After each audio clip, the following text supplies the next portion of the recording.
I am the Judas Resurrection.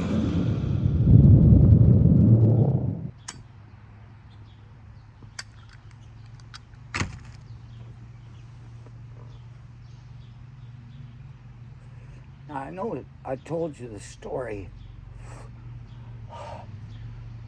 about me getting into the Ukraine and them finding us on the train on their side of the border. And oh no, passport, passport, and guys with guns, armed fucking military servicemen had us at gunpoint taking us off the train. And I was like, what the fuck? We didn't have visas. There's a whole story about that that's got nothing to do with credit cards.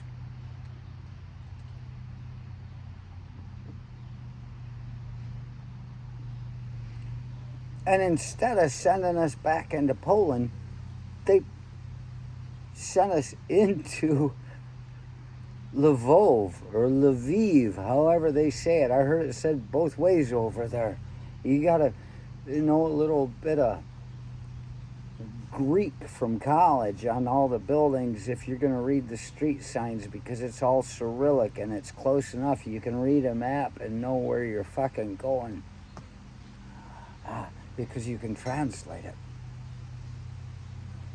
But then you try to get back out again. Yeah. You stay the night in a hotel, you go in there, and you give them your credit card. And, well, that's after being dropped off in the train station trying to figure out how to get to Romania. And,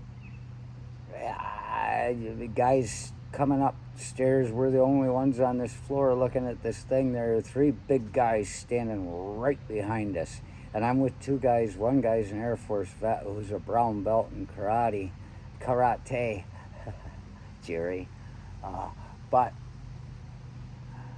I guess being an Air Force is to being a soldier as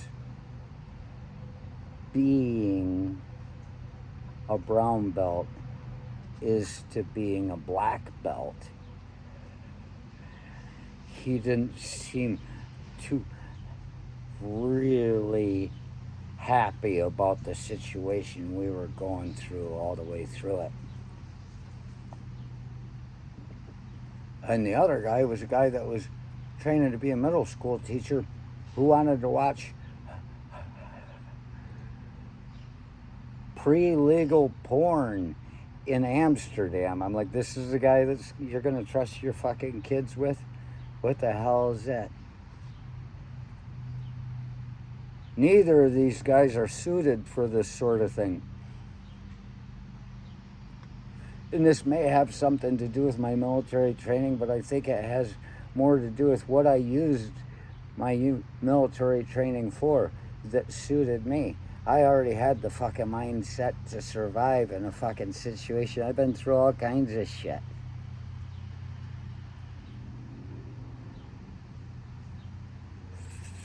So we went to a hotel there in Lvov, western border area of the Ukraine. 1997, spring break, trying to get to Dracula's castle on the full moon.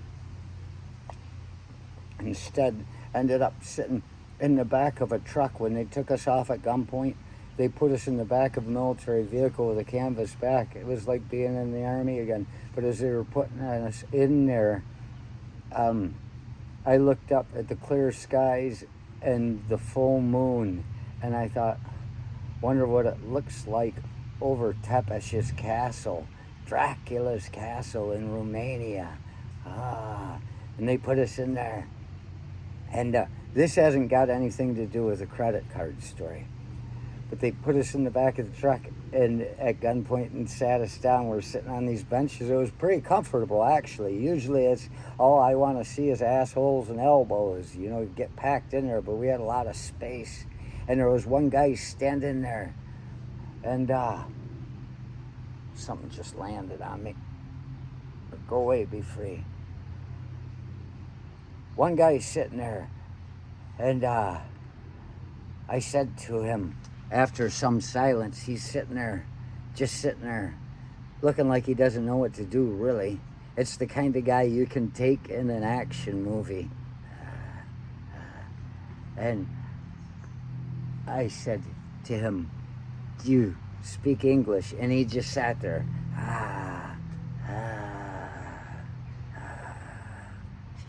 You can see his eyes just staring at the ground, not knowing if he's supposed to talk to us.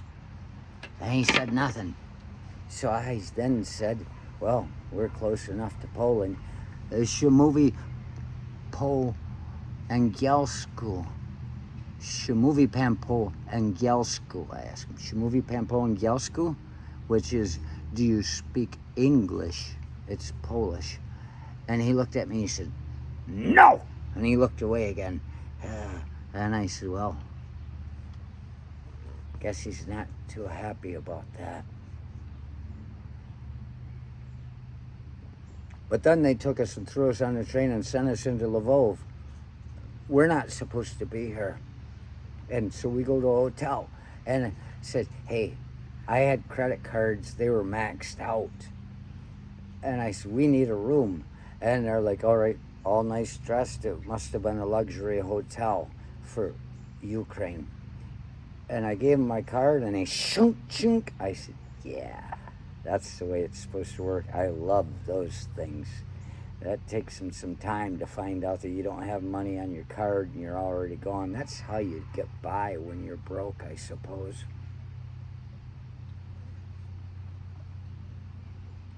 And we got a room.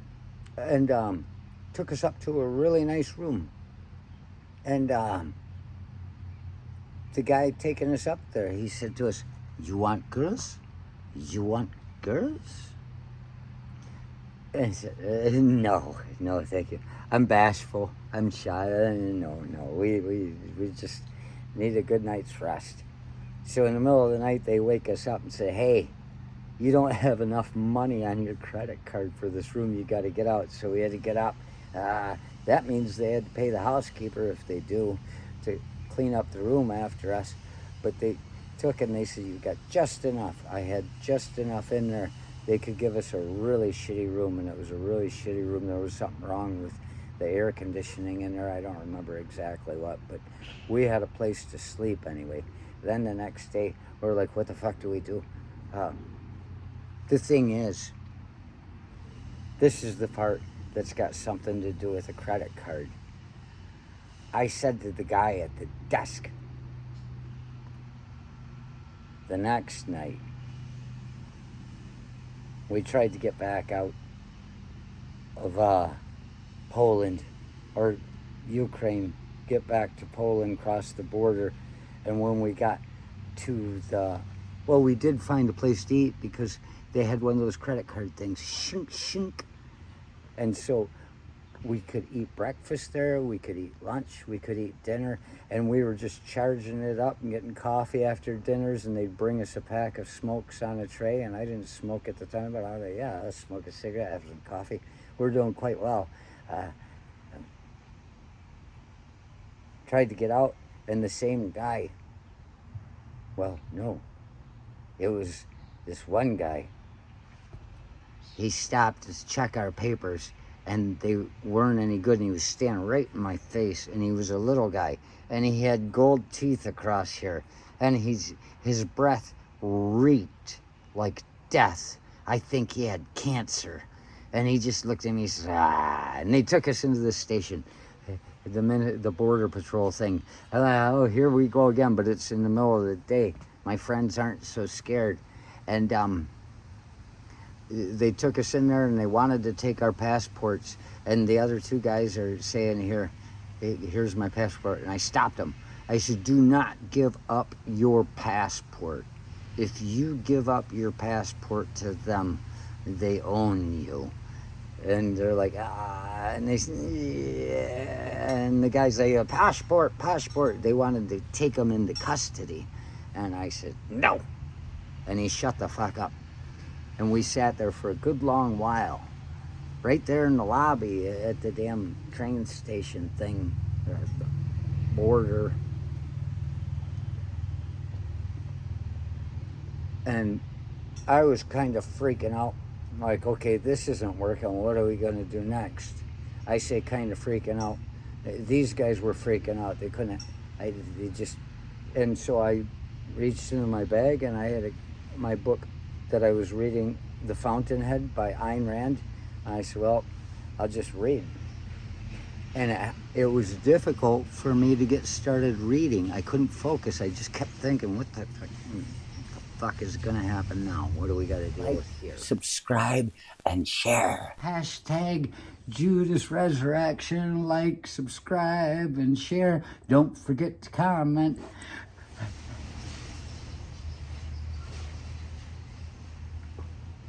Cigarette went out.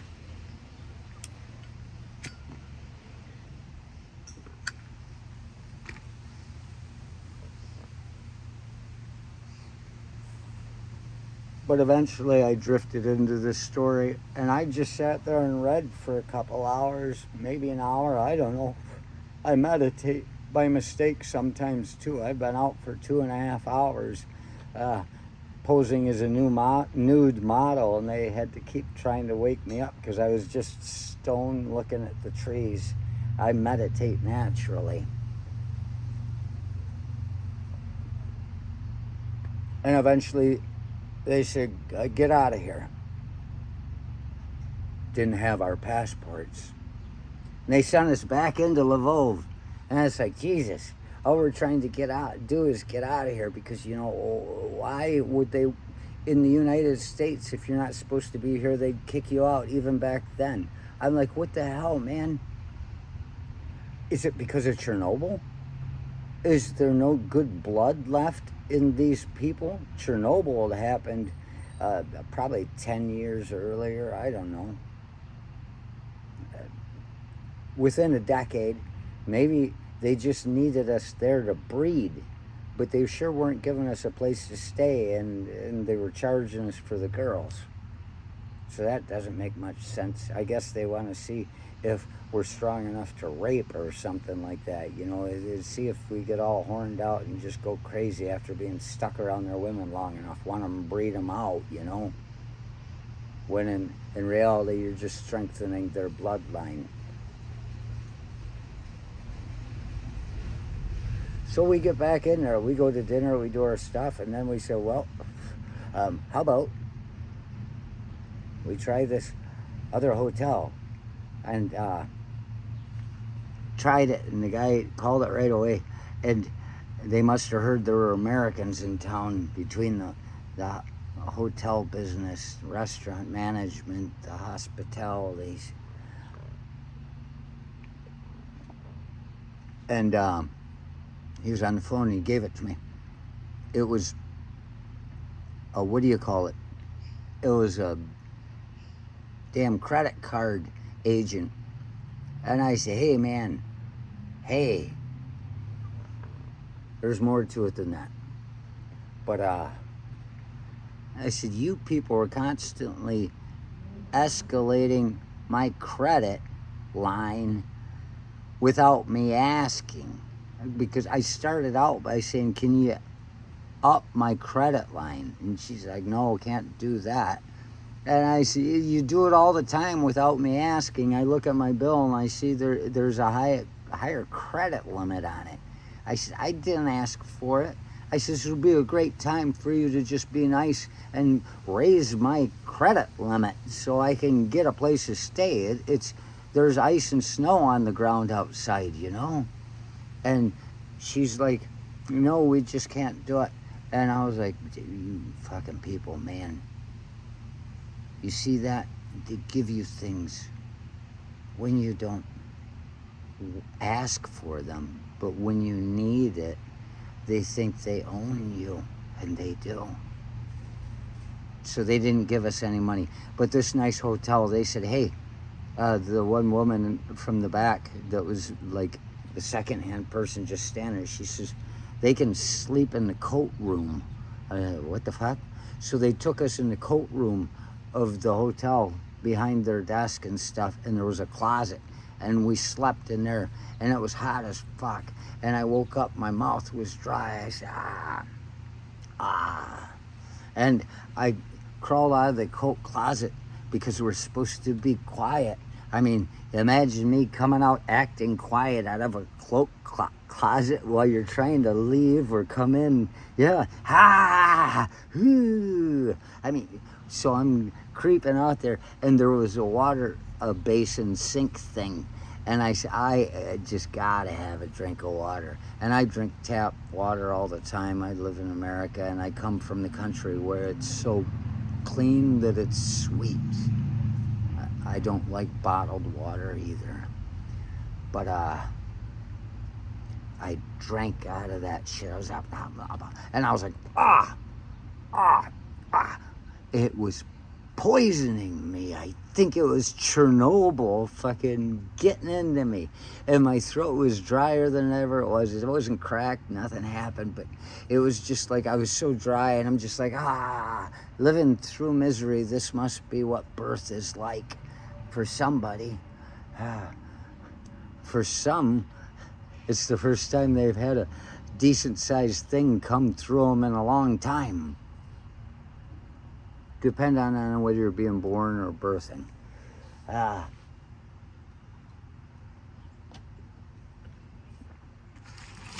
So we stayed there that night. Then the next morning, it's like we were sitting out in the snow across from the way from this restaurant. We found that shink, they just do our car. I don't know, maybe they were being generous, and finally at the end, we didn't know it. We just kept coming thinking we were getting away with something, and they're just getting sick of it. They're like, how much are these fucking people gonna take? I only have so much generosity to go around. And we were waiting for the 8 o'clock hour or 7, I think it was 8. They would open for breakfast and be open all day into the night. And we're like, they should have been here by now. I had to watch. But they should have been here. What's going on? Why aren't they open? We're cold and hungry. And, yeah. They were late. And all of a sudden, we saw one of the screens come up, and one of the workers looked through like they were looking for us. And they saw us, and they said, we caught him. He opened the door and let us in and fed us. We were overstepping our boundaries for sure.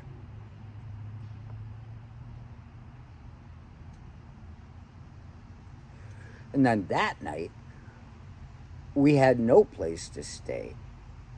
And we slept on the ground in the park on the side of a hill. It was on snow and ice. And we slept huddled together for warmth. I said, hey guys, we got to stay warm. And so we did that. And then I woke up at one point. I was all alone on my back. And I felt myself kind of slide. And I realized that my body heat had melted the snow and ice under me, and I was just in the mud. And these guys, one of them was gone. He went over one of the tents they had with lights on across the way from the park, where you could see the men with big jackets and nice hats being followed by other big men with nice big jackets and angry looks on their face, like it was the mafia. It was a coffee tent. The one guy went over there. I'm like, you're afraid of everything? You walk in front of these people, you're too stupid to know to be afraid now?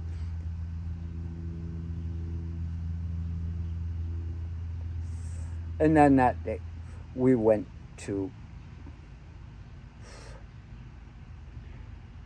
the visa agency, try to do something, and that's when they took us into custody. But that's got nothing to do with the credit card story.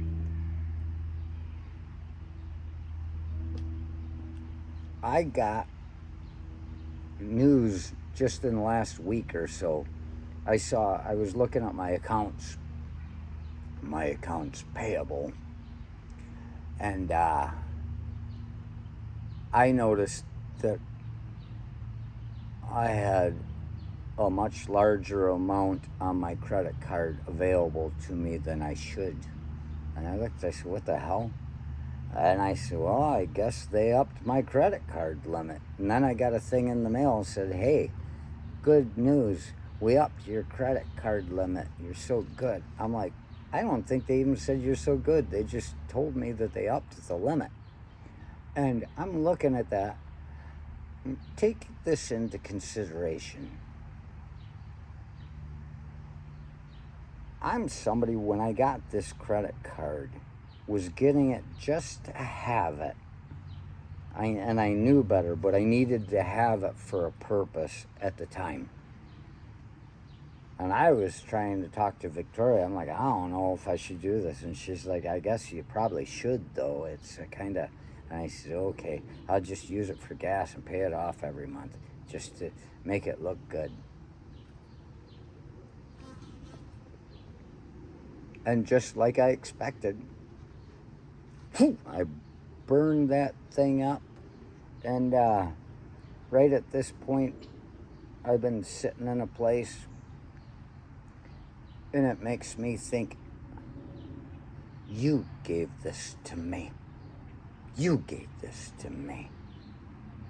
And now, if you look at our relationship in this, out of 100%, 85% of this relationship was me owing them. And then they decide to triple my limits. What do you think I'm going to do with it? Where do you think you're going to get the money?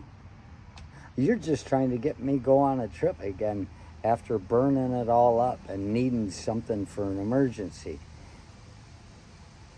That's a story about a credit card. I don't know how it is they pretend to care about us.